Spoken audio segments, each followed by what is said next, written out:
Voters in Charleston, South Carolina gather for a traditional fish fry social. It's part of the festivities leading up to the fourth Democratic debate. A chance for party members to discuss which candidate they'll support. I go back and forth between the two, and honestly, I'm still deciding. How are you? That's why Brittany Mathis attended the debate, to help her determine which candidate deserves a chance of becoming the next U.S. president, especially when it comes to dealing with complex foreign policy. Senator Bernie Sanders argued the historic implementation of a nuclear agreement with Iran is reason to begin warming relations between the two nations, a point Clinton disputed.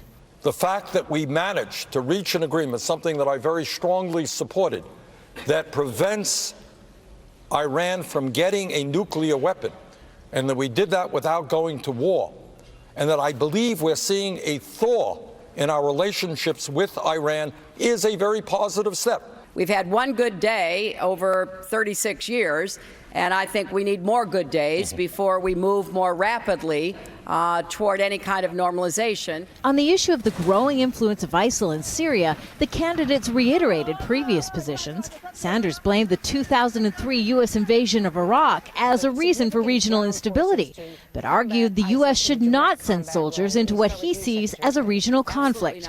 Clinton argued the U.S. should take an active leadership role as part of her strategy. On domestic policy, the debate was more contentious, leading to all three candidates sparring on the issue of gun control, with Clinton criticizing Sanders for voting to protect gun dealers, pointing out one of the more recent mass shootings occurred not a block from here, where we had 9 people murdered.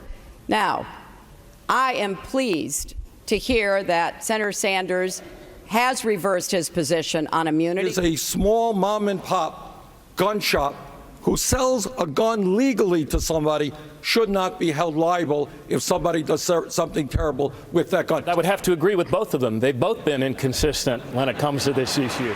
The bickering, especially on domestic issues, left many Democratic Party members still undecided.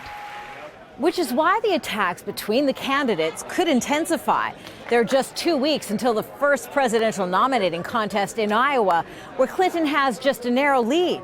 She lags behind Sanders in New Hampshire, leaving little time to win over undecided voters. Kimberly Helkin, Al Jazeera, Charleston, South Carolina.